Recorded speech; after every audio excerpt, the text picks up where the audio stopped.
যে খুশি হলো গিলমা ঈদে মিলাদুন নবী ফেরেশতারা আনন্দিত ঈদে মিলাদুন নবী। আলহামদুলিল্লাহি রাব্বিল আলামিন ওয়াসসালাতু ওয়াসসালামু আলা সাইয়্যিদিল মুরসালিন আম্মা বা'দ ফাআউযু বিল্লাহি মিনাশ শাইতানির রাজীম বিসমিল্লাহির রহমানির রহিম। আসসালাতু ওয়াসসালামু আলাইকা ইয়া রাসূলাল্লাহ ওয়া আলা আলিকা ওয়া আসহাবিকা ইয়া হাবিবাল্লাহ। আসসালাতু ওয়াসসালামু আলাইকা ইয়া নাবিয়াল্লাহ ওয়া আলা আলিকা ওয়া আসহাবিকা ইয়া নূরাল্লাহ। প্রিয় দর্শক শ্রোতা, আরেকটিবার আলহামদুলিল্লাহ আমি আপনাদের সামনে উপস্থিত হয়েছি মাদানী চ্যানেল বাংলা এর বিশেষ অনুষ্ঠান রাসূল পাক সাল্লাল্লাহু আলাইহি ওয়া আলিহি ওয়াসাল্লাম এর অলৌকিক ক্ষমতা। দর্শক শ্রোতা, আলহামদুলিল্লাহ আমরা এই অনুষ্ঠানের মাধ্যমে রাসূল পাক সাল্লাল্লাহু আলাইহি ওয়াসাল্লাম এর বরকতময় পবিত্রপূর্ণ জীবনের মধ্যে ঘটে যাওয়া কিছু অলৌকিক ঘটনা আমরা শ্রবণ করছি। এর ধারাবাহিকতায় আজকে ইনশাআল্লাহ আজ্জা ওয়া জাল কিছু অলৌকিক ঘটনা আমরা শ্রবণ করব। আসুন রাসূল পাক সাল্লাল্লাহু আলাইহি ওয়াসাল্লাম এর উপর যে আমরা দরুদ শরীফ পাঠ করে থাকি এর ফজিলত কি, প্রতিদান কি, আসুন এই সম্পর্কে একটি হাদিসে মুবারাকা শ্রবণ করি। মদিনার তাজদার হুজুর আনওয়ার সাল্লাল্লাহু আলাইহি ওয়া আলিহি ওয়াসাল্লাম ইরশাদ করেন, মান সাল্লা আলাইয়া ফি ইয়াউমিন আলফা মাররাতিন লাম ইয়ামুত হাত্তা ইয়ারা মাকআদাহু মিনাল জান্নাহ। অর্থাৎ যে ব্যক্তি আমার প্রতি দিনে 1000 বার দরুদ শরীফ পাঠ করবে সে ততক্ষণ পর্যন্ত মৃত্যুবরণ করবে না যতক্ষণ পর্যন্ত জান্নাতে নিজের স্থান দেখে নিবে না। সুবহানাল্লাহ। আল্লাহ তাআলা আমাদেরকে ডেইলি প্রতিদিন কমপক্ষে কমস কম যে 1000 বার দরুদ শরীফ পাঠ করার, এই ফজিলত অর্জন করার সেই তৌফিক আল্লাহ তাআলা আমাদেরকে দান করুক। আমিন। সল্লু আলাল হাবিব সাল্লাল্লাহু তাআলা আলা মুহাম্মদ সাল্লাল্লাহু আলাইহি ওয়া আলিহি ওয়াসাল্লাম। সালাতু ওয়া সালামান আলাইকা সাইয়্যিদি ইয়া রাসূলুল্লাহ সাল্লাল্লাহু আলাইহি ওয়া আলিহি ওয়াসাল্লাম। দর্শক শ্রোতা, আমরা তো গত অনুষ্ঠানে রাসূল পাক সাল্লাল্লাহু আলাইহি ওয়াসাল্লাম এর লুআবাদাহান এর মুআজিজাত সম্পর্কে আমরা শ্রবণ করেছি। আসুন আজকে আমরা রাসূল পাক সাল্লাল্লাহু আলাইহি ওয়াসাল্লামের কিছু হাত মুবারকের মুআজিজাত আমরা অর্থাৎ অলৌকিক ক্ষমতা সম্পর্কিত কিছু ঘটনা আমরা শ্রবণ করব। আমার দয়াল নবী সাল্লাল্লাহু আলাইহি ওয়াসাল্লাম এর হাত মুবারক সম্পর্কে আল্লাহ পাক রব্বুল আলামিনের পবিত্র কালামুল্লাহ শরীফের মধ্যে কি ইরশাদ করেছেন এটা শুনব। এরপর ইনশাআল্লাহ ঘটনা আমরা শ্রবণ করব। ৮তম পারার সূরা আনফালের ১৭ নং আয়াতের মধ্যে আমার প্রিয় আল্লাহ তাআলা ইরশাদ করছেন, বিসমিল্লাহির রহমানির রহিম, ওয়ামা রমাইতা ইয রমাইতা ওয়ালাকিন্নাল্লাহা রামা। আসুন আমরা এই আয়াত মুবারাকার অর্থটা কানজুল ঈমান থেকে শ্রবণ করি। আর হে মাহবুব, যখন আপনি মাটি নিক্ষেপ করেছেন তা আপনি নিক্ষেপ করেননি, বরং আল্লাহ পাক নিক্ষেপ করেছেন। সুবহানাল্লাহ, সুবহানাল্লাহ। যে আমার রাসূল পাক সাল্লাল্লাহু আলাইহি ওয়াসাল্লামের এভাবে কিছু মুআজিজাত ছিল যে হাত মুবারকের মাধ্যমে কিছু বালি নিক্ষেপ করেছেন, ধুলি নিক্ষেপ করেছেন। এটার মাধ্যমে যে এমন এমন কিছু ঘটনা ঘটেছিল যেটা হয়তো যারা দুর্ভাগা হতভাগা এটা মানা বিশ্বাস করার তাদের জন্য কষ্ট হয়ে যায়। আল্লাহ তাআলা ওই ধরনের বদবখত থেকে, দুর্ভাগা থেকে আল্লাহ তাআলা আমাদেরকে হেফাজত করুক। আমিন। আসুন সাহাবী রাসূল হযরত সাইয়্যিদুনা উতবা রাদিয়াল্লাহু আনহু, যিনি আমিরুল মুমিনিন হযরত সাইয়্যিদুনা উমর ফারুক আযম রাদিয়াল্লাহু আনহু এর যুগে মৌসুল শহর বিজয় করেছিলেন এবং তার স্ত্রী বিবি উম্মে আসিম রাদিয়াল্লাহু আনহা বর্ণনা করেন, হযরত উতবা রাদিয়াল্লাহু আনহু এর আমরা 4 জন স্ত্রী ছিলাম, অর্থাৎ ওনার 4 জন স্ত্রী ছিলেন। আমাদের মধ্যে প্রত্যেকেই অধিক পরিমাণ এবং ভালো সুগন্ধি লাগানোর জন্য চেষ্টা করতাম, যাতে অপরের চেয়ে বেশি সুগন্ধিময় হয়। আর হযরত সাইয়্যিদুনা উতবা রাদিয়াল্লাহু আনহু তার দাড়িতে তেল লাগাতেন, কিন্তু কোনো সুগন্ধি ব্যবহার করতেন না। সুবহানাল্লাহ। তিনারা বলতে লাগলেন, এরপরও হযরত উতবা রাদিয়াল্লাহু আনহু এর শরীর থেকে সর্বদা আমাদের চেয়েও বেশি এবং আরও উন্নত সুগন্ধ আসত। মানে ওনার ঘ্রাণটা, সুঘ্রাণটা ওনাদের সুগন্ধির চেয়ে আরও বেশি আসতো, কিন্তু উনি কিছুই লাগাতেন না, সুগন্ধি কোনো কিছু ব্যবহার করতেন না, শুধুমাত্র দাড়ির মধ্যে তেল লাগাতেন। যখন হযরত উতবা রাদিয়াল্লাহু আনহু বাইরে বের হতেন, তখন লোকেরা বলতো যে আমরা হযরত উতবা রাদিয়াল্লাহু আনহু এর লাগানো সুগন্ধির চেয়ে বেশি ভালো কোনো সুগন্ধি পাইনি বাইরে যখন যেতেন। কিন্তু অথচ উনি সুগন্ধি ব্যবহার করতেন না, উনি শুধুমাত্র দাড়ির মধ্যে তেল লাগাতেন। কিন্তু এরপরও ওনার ওই সুঘ্রাণ সবার চাইতে বেশি কী ছিল, বেশি ছিল এবং পছন্দ নিয়েছিল, প্রশংসা করত। ওনার স্ত্রীরাও প্রশংসা করছেন, বাইরে যখন গেলেন তারাও প্রশংসা করছেন। সুবহানাল্লাহ। তাহলে দর্শক শ্রোতা, উনি কী লাগাতেন, এমন কি ছিল ওনার শরীরের মধ্যে যে কোনো সুগন্ধি লাগাচ্ছেন না, ব্যবহার করছেন না, এরপরেও এত সুগন্ধি বের হচ্ছে, এবং ওই সুগন্ধি যেটা দুনিয়াবী সুগন্ধি এর চেয়ে বেশি সুগন্ধি ভালো লাগছে মানুষের কাছে, প্রশংসা হচ্ছে। একদিন আমি তাকে জিজ্ঞাসা করলাম, অর্থাৎ উতবা রাদিয়াল্লাহু তাআলা আনহুকে জিজ্ঞাসা করলাম, আমরা ভালো সুগন্ধি ব্যবহার করার পুরোপুরি চেষ্টা করি, কিন্তু আমাদের চেয়ে বেশি সুগন্ধময় তো আপনি, এর কারণ কি? তিনি রাদিয়াল্লাহু তাআলা আনহু উত্তর দিলেন যে রাসূল আকরাম সাল্লাল্লাহু আলাইহি ওয়াসাল্লাম এর যুগে আমার শরীরে ফুসকা উঠেছিল। আমি প্রিয় নবী রাসূল আরবি সাল্লাল্লাহু আলাইহি ওয়াসাল্লামের খেদমতে উপস্থিত হলাম।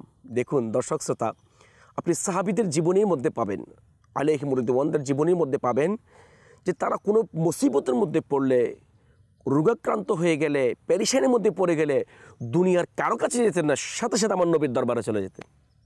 আমরা যে ধারাবাহিকভাবে যে ঘটনাগুলি শ্রবণ করে আসছি, প্রত্যেকটা ঘটনার মধ্যে আমরা শোনার সৌভাগ্য অর্জন করেছি এবং বোঝার জন্য তৌফিক আল্লাহ তাআলা আমাদেরকে হয়তো দিয়েছেন। আমরা বুঝেছি তারা দুনিয়ার কারো কাছে যেতেন না, সাথে সাথে আমার নবীর দরবারে চলে যেতেন। কারণ কেনই বা যাবেন না, আমার আল্লাহ তাআলা তো তার পবিত্র কালামুল্লাহ শরীফের মধ্যে তো বলেই দিয়েছেন, জাউকা ফাস্তাগফিরুল্লাহ ওয়াস্তাগফারা লাহুমুর রাসূলু লাওয়াজাদুল্লাহ তাওয়াবার রহিমা। যে ওইদিকে যাব না, যে এই ঘটনার দিকে ইঙ্গিত করি যে সাহাবায়ে কেরাম আলাইহিমুর রিদওয়ানদের যে এটা আকীদা ছিল, বিশ্বাস ছিল, হ্যাঁ আমার নবী ডাক্তারদের ডাক্তার, আমার নবীকে আল্লাহ তাআলা সমস্ত কিছুর ক্ষমতা দিয়ে দিয়েছেন, মালিক বানিয়ে দিয়েছেন, আমার নবী চাইলে সুস্থ হয়ে যাবে। আর উতবা রাদিয়াল্লাহু তাআলা আনহু ওনার যে ফুসকা উঠেছিল, উনি ডাক্তারের কাছে যান নাই, উনি বললেন যে আমার রাসূল পাক সাল্লাল্লাহু আলাইহি ওয়াসাল্লামের দরবারে উপস্থিত হয়ে গেলেন এবং প্রিয় নবী রাসূল আরবি সাল্লাল্লাহু আলাইহি ওয়াসাল্লামকে এই রোগের কথা বললাম। তিনি বলতে লাগলেন, এটা ওনার দরবারে পেশ করলাম।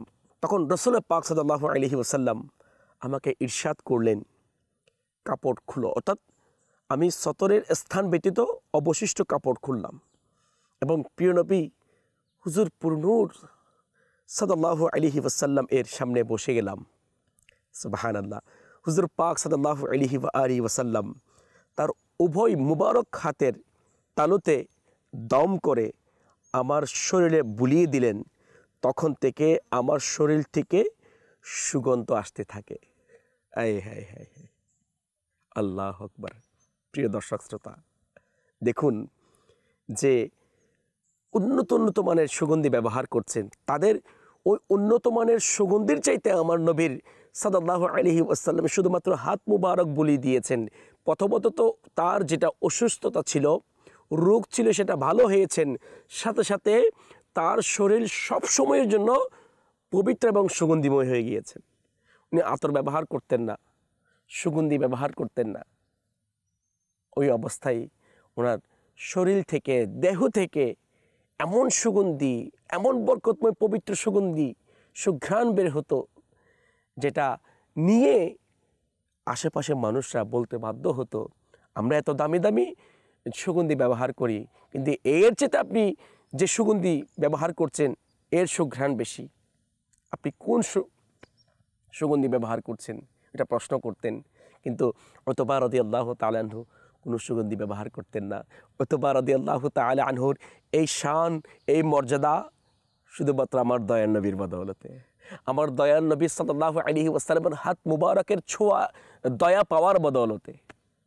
হ্যাঁ, কাশ আমাদেরও যদি, আমাদের নসিবেও যদি, তাকদীরে যদি ওই অন্ধকার কবরে, ওই মুসিবতের সময়, হাসরের ময়দানে যদি রাসূল পাক সাল্লাল্লাহু আলাইহি ওয়াসাল্লামের সংস্পর্শ থেকে, দয়া থেকে কিছু দয়া যদি আমরা পেয়ে যাই, কথাই না আমাদের বড়ই সৌভাগ্যের একটি বিষয় হতো। হ্যাঁ, এটার জন্য মালিকের দরবারে সবসময় দোয়াও করা দরকার এবং রাসূল পাক সাল্লাল্লাহু আলাইহি ওয়াসাল্লামের দরবারে চাওয়া দরকার। আমরা তো চাইতেও জানি না, চাবো তো দূরের কথা, আমরা বলতেও জানি না। দর্শক শ্রোতা, আল্লাহ তাআলা আমাদেরকে যে এই সমস্ত বিষয়গুলি থেকে বরকত হাসিল করার তৌফিক দান করুন, আমিন। এই রাওয়ায়েতটা মুআজাবুল সগীরের মধ্যে নকল করা হয়েছে।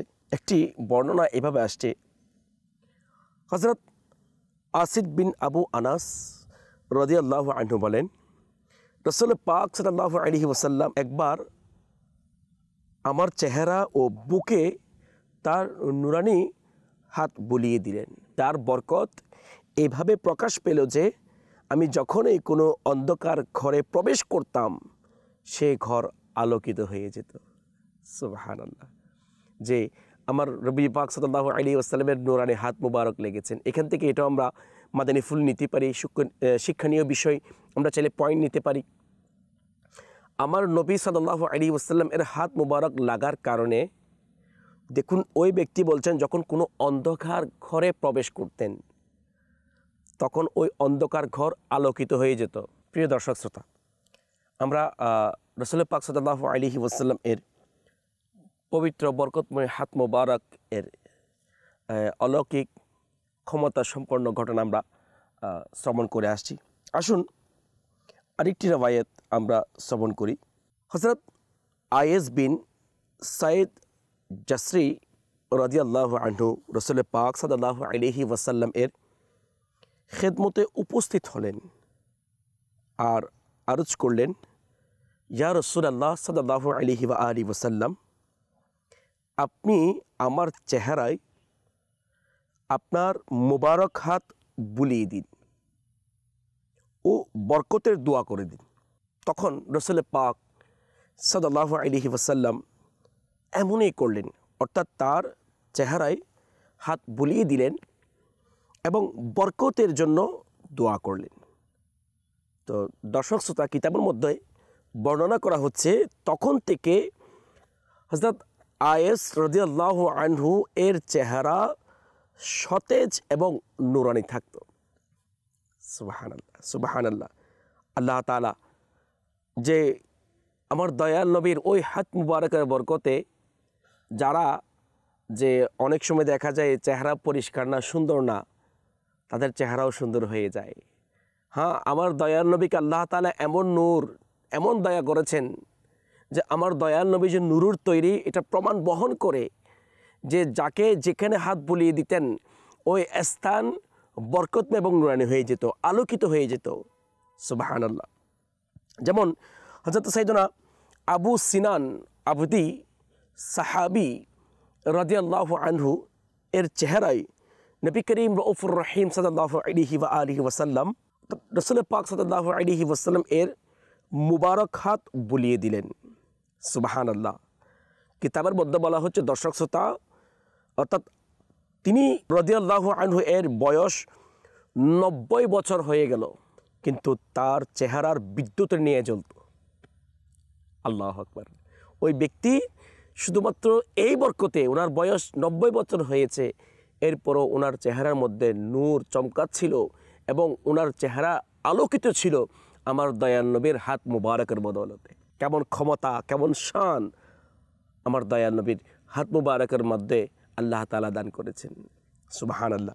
যেমন কিতাবের মধ্যে আসছে, দর্শক শ্রোতা, এটা বলে ইনশাআল্লাহ আজ্জা ওয়াজাল আজকের মতো আমরা অনুষ্ঠান এখানেই শেষ করব, যে বুখারী শরীফের মধ্যে একটি রওয়ায়াত বর্ণনা এভাবে আসছে, একজন ব্যক্তি হযরত আব্দুল্লাহ বিন আতিক রাদিয়াল্লাহু তাআলা আনহু যখন আবু রাফি একজন বিতর্মীকে কতল করে যখন ফিরে আসছেন, তখন কোন একটি ঘটনাক্রমে উনি পড়ে ওনার পা ভেঙে গেলেন। এবং যখন ওনার পা ভেঙে গেলেন, তখন ওনার যারা সাথী ছিলেন, বন্ধু ছিলেন, ওনারা ওনাকে ধরে রাসূল পাক সাল্লাল্লাহু আলাইহি ওয়াসাল্লামের দরবারে নিয়ে আসলেন। আল্লাহ আল্লাহ। তখন রাসূল পাক সাল্লাল্লাহু আলাইহি ওয়াসাল্লামের দরবারে পেশ করলেন, ইয়া রাসূলুল্লাহ, হযরত সাইয়েদনা আব্দুল্লাহ বিন আতিক রাদিয়াল্লাহু তাআলা আনহু অমুক যে ইহুদিকে কতল করে আসার সময় যে পড়ে গিয়ে ওনার পা ভেঙে গিয়েছে। তখন আবার রাসূল পাক সাল্লাল্লাহু আলাইহি ওয়াসাল্লাম এর আপন দস্ত মুবারক, হাত মুবারক ওনার যে ভাঙা পা ছিল, যেখানে ভেঙে গিয়েছিল, ওইখানে বুলিয়ে দিলেন এবং দোয়া করলেন। কিতাবের মধ্যে বলা হচ্ছে সাথে সাথে ওনার ভাঙা পা ভালো হয়ে গেল। এবং এটাও বর্ণনা করছেন যে উনি যে আঘাত পেয়েছেন, ওনার পা ভেঙে গিয়েছে, এটার কোনো ফিলিংসও নাই, কোনো চিহ্নও নাই। আল্লাহ, আল্লাহু আকবার। এ ধরনের অসংখ্য অগণিত মুআজিজা আমার রাসূল পাক সাল্লাল্লাহু আলাইহি ওয়া আলিহি ওয়াসাল্লাম এর এই ৬৩ বছর হায়াতে জিন্দেগির মধ্যে সংগঠিত হয়েছে। প্রিয় দর্শক শ্রোতা, আলহামদুলিল্লাহ আমরা এই অনুষ্ঠানের মাধ্যমে আমার দয়াল নবী সাল্লাল্লাহু আলাইহি ওয়াসাল্লাম এর বরকতময় মুআজিজাত, অলৌকিক ক্ষমতা সম্পর্কিত ঘটনাবলী আমরা শ্রবণ করে আসছি। দেখুন, আমার রাসূলকে এ ধরনের ক্ষমতা কেনই বা থাকবেন না, কেনই বা হবে না? কারণ উনি তো মালিক, আল্লাহ তাআলা ওনাকে তো মালিক বানিয়ে দিয়েছেন। ওনার উসিলে তো আমরা পাচ্ছি। আল্লাহ তাআলার পক্ষ থেকে যে সমস্ত নিয়ামত আমরা পাচ্ছি, ওনার বদৌলতে তো পাচ্ছি। সেই জন্য আল্লাহ তাআলা আমাদেরকে যে এই বরকতময় ঘটনাগুলি শ্রবণ করে ওইখান থেকে ফৈজ বরকত হাসিল করার সেই তৌফিক আল্লাহ তাআলা আমাদেরকে দান করুক। দর্শক শ্রোতা, আজকের মতো এখানেই শেষ করছি। সল্লু আলাল হাবিব সাল্লাল্লাহু তাআলা আলা মুহাম্মদ সাল্লাল্লাহু তাআলা আলাইহি ওয়া আলিহি ওয়াসাল্লাম। আজ খুশি হলো গিলমা ঈদে মিলাদুন নবী, ফেরেশতারা